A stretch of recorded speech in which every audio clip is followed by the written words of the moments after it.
Selamat pagi semua, apa kabar? Salam super. Saya Rati kembali dalam perjalanan Mario Teguh Open Forum dan tentu saja bersama Bapak Mario Teguh ya. Untuk hari ini, hari Jumat tanggal 10 Agustus 2007 dan tema kita untuk pagi ini cantik banget ya. Menjadikan kita pribadi yang pandai beruntung. Selamat pagi Pak Mario. Selamat pagi Mbak Rati, apa kabar? Super Pak Mario. Pak Mario bagaimana? Yes, super Mbak, terima kasih dan mudah-mudahan semua mitra Pro 2 dan super listeners dalam keadaan yang sehat dan bergembira pagi ini. Oke, supaya bisa mendapatkan lebih banyak keberuntungan ya. Amin. Ya Pak Mario, luar biasa untuk tema yang Anda berikan pagi ini. Apa sebetulnya yang menjadi latar belakang yang menjadikan kita pribadi yang pandai beruntung Pak Mario? Mbak Rati, banyak orang yang sekarang ini hanya menunggu keberuntungannya. Memang keberuntungan akan datang, itu pasti Mbak Rati. Tetapi karena keberuntungan itu sulit dilihat, terutama bagi orang yang menginginkan keberuntungan itu datang dengan dasi yang terang, dengan anting-anting yang bergemerincing begitu Mbak Rati. Lalu banyak juga orang yang mengharapkan keberuntungannya itu datang dengan gelang di kaki yang berbunyi, sehingga mudah dikenali. Mereka sering kehilangan kesempatan, kehilangan keberuntungan, sehingga mereka sebetulnya menunggu banyak hal yang telah terjadi, yang telah lewat. Nah, orang-orang yang belajar mengenali tanda-tanda keberuntungan sering tidak harus ditunjukkan Mbak Rati. Karena dia peka sehingga dia pandai mengenali keberuntungan. Nah, orang yang pandai mengenali keberuntungan otomatis pandai beruntung. Begitu Mbak Rati. Sebar Pak Mario Teguh. Nah, mitra Pro 2, bagaimana caranya menjadikan kita pribadi yang pandai beruntung? Ini yang akan kita bahas bersama ya di kesempatan pagi hari ini. Pak Mario. Yes Mbak Rati. Pak Mario, kalau bicara soal untung beruntung atau keuntungan ini ya, saya jadi ingat nih Pak Mario, ada sebuah tokoh si untung di komik Donald Bebek nih Pak Mario. Kebetulan saya suka banget ya. Nah ini kalau dari dua tokoh ini kan ada si untung yang dikisahkan untung terus. Sementara Donald itu selalu sial. Padahal nih Pak Mario, si untung ini pemalas, nggak pernah bekerja. Tapi kok selalu lebih untung dari si Donald ya. Ngomong-ngomong ada nggak sih sebetulnya ilmu soal beruntung ini Pak Mario? Ada Mbak Rati, dan yang ditulis di buku itu diskenariokan memang begitu. Karena kan mau lucu filmnya, mau sarkastik sedikit ke orang-orang yang beruntung dan orang-orang yang tidak beruntung. Tetapi itu membuat kita melihat bahwa memang betul ada orang yang beruntung dan yang tidak. Hanya lebih baik kita tidak menerima itu sebagai nasib, tetapi sebagai hasil dari sebuah kualitas. Nah, pribadi-pribadi yang beruntung itu kalau diamati betul ada kualitas-kualitas Mbak, yang menjadikannya beruntung. Dan yang biasanya tidak bisa menjelaskan keberuntungan orang lain itu karena biasanya iri Mbak Rati, tidak ikhlas gitu. Tapi kalau kita ikhlas bersahabat dengan seseorang, kita akan bilang Anda beruntung karena itu pasti ada Mbak Rati. Ya Pak Mario, kalau tadi di awal Anda juga sudah menyebutkan kita sebetulnya bisa peka ya untuk belajar mengetahui tanda-tanda keberuntungan. Apakah ini berarti keberuntungan itu sebetulnya bisa diteliti ya Pak Mario?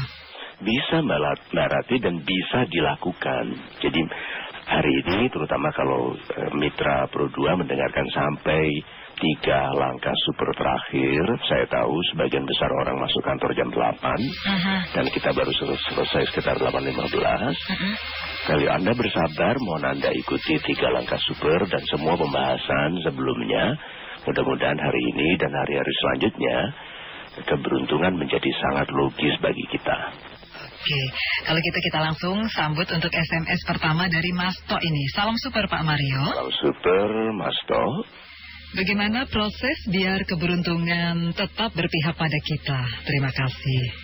Ya, Mas To, bahwa rezeki itu melewat ke datang kepada kita melalui orang, itu suatu fakta, tapi tidak dilihat oleh orang. Jadi orang menganggap bahwa rizki itu bisa didapatnya walaupun hubungannya dengan orang lain jelek, Mbak Rati. Nah, kalau kita mengerti bahwa rizki, rejeki, nama baik, pangkat itu datang melalui orang, maka kita mulai hari ini akan memperhatikan kualitas hubungan kita dengan orang. Orang-orang yang kualitas hubungannya baik dengan orang lain, rezekinya berkualitas. Berarti, nah jadi Mas To, bagaimana kalau mulai hari ini Anda perbaiki kebahagiaan dari orang-orang yang berkenalan dan bersentuhan dengan Anda. Kurangi peran Anda sebagai sumber kemarahan orang. Jangan buat orang mudah marah, mudah mengantuk karena kehadiran kita. Begitu Mas To. Super, Pak. Berarti saya harus mohon maaf karena keletihan yang super, saya agak lambat berpikir pagi ini. Tapi mudah-mudahan sebentar lagi saya lebih beruntung, Mbak Rati. Atau ngopi dulu? Kopi tidak membantu keletihan seperti ini, Mbak Rati. Karena instan sifatnya. Iya. Oke, kita sambut langsung. Ini kali ini dari Bapak Utomo. Selamat pagi Pak Mario dan Rati, salam super. Selamat pagi Pak Utomo. Berapa persen ya faktor keberuntungan mempengaruhi hidup kita ini Pak Mario? Ini pertanyaan yang baik sekali. Pak Utomo, keberuntungan itu perannya 100% bagi keberhasilan kita. Tidak ada lain lagi. Nah, banyak orang mengatakan keberuntungan itu 1%, 99% kerja keras. Gitu ya Mbak Rati? Dia nggak tahu bahwa sekolah itu kita sekolah supaya beruntung. Kita berhubungan baik dengan orang lain supaya beruntung. Kita tampil baik dalam pakaian, dalam tampilan wajah, dalam suara. Itu supaya beruntung. Karena keputusan untuk menjadikan kita untung itu keputusan dari Tuhan. Dan itu semua diizinkan terjadi kalau kita memantaskan diri. Jadi Pak Utomo, sebetulnya kita semua dalam kehidupan kita ini sedang memantaskan diri bagi keberuntungan. Itu Pak Utomo. Kita langsung ke Ibu Retno ini Pak Mario. Selamat pagi Ibu Retno. Assalamualaikum, salam super. Waalaikumsalam Ibu, salam super. Pak Mario, bagaimana caranya Pak Mario kok bisa ya tersenyum seperti ala Pak Mario saat ini? Manis, ikhlas, akrab tanpa beban. Sepertinya kok hidup ini tanpa masalah ya Pak Mario. Dan oke, ini panjang juga ini untuk SMS dari Ibu Retno ya. Jadi pada intinya Ibu Retno ini juga menanyakan bagaimana caranya bisa menjadi sosok pribadi seperti halnya sosok pribadi Pak Mario yang pandai beruntung seterusnya. Ini terima kasih. Ibu Retno yang baik, Ibu tidak berarti orang yang ramah itu tidak punya masalah. Biasanya orang yang ramah itu melihat masalahnya lebih kecil dari masalah orang lain. Kedua, dia melihat masalah itu sebagai instruktur. Penderitaan itu guru yang baik sekali, sehingga kita bisa mengajarkan kekuatan kepada adik-adik kita yang juga menderita. Nah, kalau kita senyumnya ramah atau ikhlas, ya karena lebih penting kebahagiaan orang lain daripada concern saya sendiri untuk masalah saya. Masalah saya akan cepat selesai apabila saya melihat orang bergembira karena kehadiran kita, kehadiran saya. Kemudian kesulitan-kesulitan saya ternyata tidak sebesar kesulitan orang lain. Kalau kita betul-betul mau perhatikan. Nah, itu karena kita merasa nanti kita dalam bagian akhir dari pembicaraan kita itu merasa ditugasi untuk mendatangkan kebahagiaan bagi orang lain. Nah, kalau kita merasa ditugasi, berarti yang menugaskan itu siapa? Ya Mbak Rati. Iya. Kalau kita hormat sama atasan kita, kita akan bekerja keras. Nah kalau atasan kita Tuhan Mbak Rati, bukan main hormatnya kita, perilaku kita kan kita dilihat terus Mbak Rati. Gitu ya. Baik. Terima kasih Bu Retno. Kali ini kita beralih ke Mas Andri. Salam super. Salam super Mas Andri. Pak Mario, saya ingat nih ada pepatah ya yang mengatakan you are what you think you are. Kita adalah apa yang kita pikirkan. Nah, untuk soal keberuntungan, kenapa kita tidak mencoba mengubah pola pikir kita, persepsi kita untuk menjadi lebih positif dan memandang segalanya sebagai hal yang bukan beban, dan pada akhirnya keberuntungan itu akan datang menghampiri kita sendiri. Itu dia Mas Andri, sudah betul sekali. Sudah tepat Mbak Rati. Tinggal satu, yaitu betul-betul berlaku seperti itu. Karena namanya ilmu keberhasilan itu sudah banyak.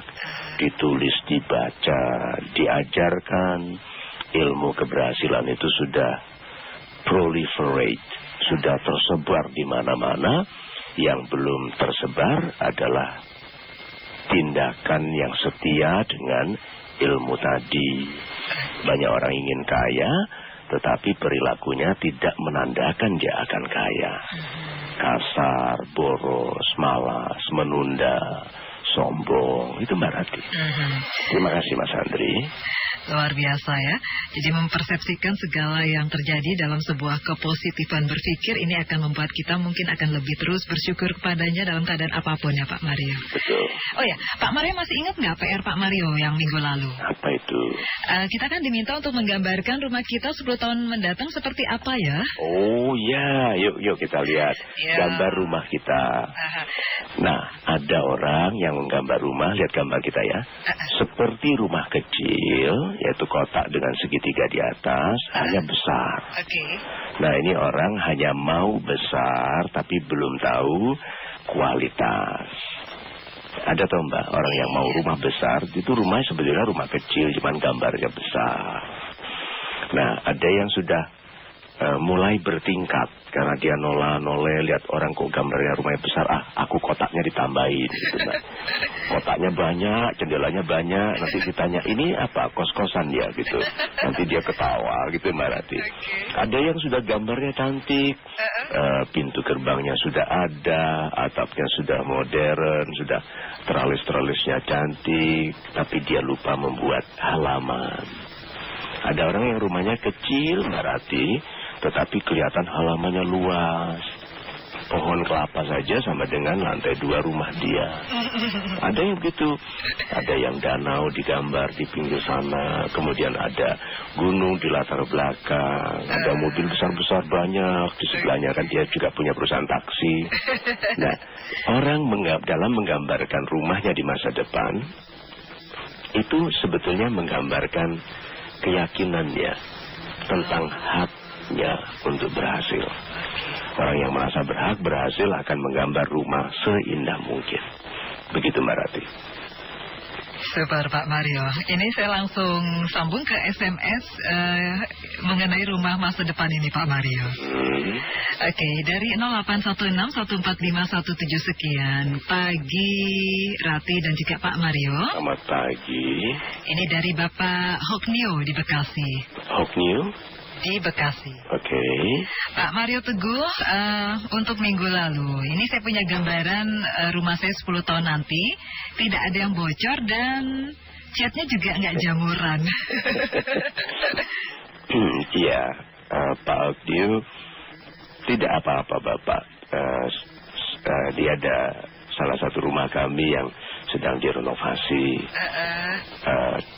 Catnya sedang terkupas gitu Mbak Rati, karena menunggu dijadikan satu dengan rumah yang baru. Tahu nggak, ada tetangga yang bilang, wah itu rumahnya Pak Mario ya. Dia sedang bangkrut rumahnya. Karena rumahnya mau dijadikan satu gitu Mbak. Dia ya kita senyum saja. Pak Hoknio itu pendapat. Kalau dia lihat misalnya villa kita yang lain, dia akan bilang, sedang manjur ya, sedang mujur gitu. Tetapi itu pendapat Pak Hoknio Yang tidak boleh rusak adalah pendapat kita sendiri tentang diri kita sendiri dengan yang kita miliki. Orang bisa bilang, itu programnya hanya bicara saja, Pak Mario gitu ya Mbak ya. Karena ada yang bilang, Pak Mario cuma bicara saja. Iya, konsultan memang harus bicara gitu. Nah, kalau mau membalas kan kita bisa merendahkan, tetapi kan kita terlalu mulia untuk merendahkan orang. Nah, Pak Ogniu, mudah-mudahan kita juga terlalu mulia untuk merendahkan diri sendiri. Biasanya orang yang ingin rumahnya tidak bocor, sekarang sedang bocor. Tetapi tersenyumlah bahagia Pak Ogniu, karena banyak orang tidak pernah merasakan indahnya sibuk cari ember kalau hujan barat. Begitu ya Pak Ogniu. Tapi ini maksudnya bukan tempat yang basah gitu ya Pak ya, tanda kutip. Iya, bukan. Oke, Bapak Mario, kita coba beralih ke Pak Tarmudi ya. Salam super. Salam super Pak Tarmidi. Pak Mario, bagaimana cara-cara membangun dan juga mungkin menjemput keberuntungan ya? Padahal kita tidak tahu nih kapan mau datang dan di mana sebetulnya keberuntungan itu. Pak Tarmidi yang baik, Bapak itu sebabnya anjuran pertama untuk menjadi pribadi yang lebih beruntung adalah untuk selalu siap. Be ready. Karena orang beruntung itu adalah orang yang saat kesempatan itu datang, dia siap. Berapa banyak di antara kita orang-orang yang pendidikannya tidak cukup, sensitivitasnya tidak cukup, keramahannya tidak cukup, rajinnya tidak cukup, sehingga waktu ada kesempatan tidak cocok Mbak Rati. Bagaimana Pak Tarmidi kalau kita menjadi pribadi yang rajin, ramah, menampilkan diri dalam bidang yang kita sukai, sekolahnya cukup, dikenal cukup orang, masa nggak beruntung? Karena kesempatan itu ada. Kesempatan itu tidak datang satu-satu Pak Tarmidi. Tahu nggak?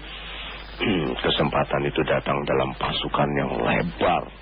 Ini Mbak, apa namanya, formasinya mulai dari kiri sampai kanan itu ribuan kilometer pasukan kesempatan itu datang, hanya nyangkut ke pribadi-pribadi gagah yang siap. Sebagian besar tidurnya bangunnya siang Mbak Rati, lebih mementingkan makanan daripada bekerja, lebih mementingkan rasa harga dirinya daripada menghormati hak anak istrinya untuk dimuliakan. Maka kesempatan itu, pasukan yang luas itu tadi lewat, tahu-tahu sudah sampai Australia Mbak Rati. Sebagian aja nempel, ada yang di karet sana beberapa gitu dong. Nah, di Sudirman ada 14 begitu Mbak Rati. Luar biasa ya Pak Mario pagi ini, semakin bisa membuat kita memahami sebetulnya mana yang termasuk orang-orang yang beruntung dan mana yang tidak beruntung ya. Mario Teguh Open Forum akan kembali lagi setelah pariwara berikut ini.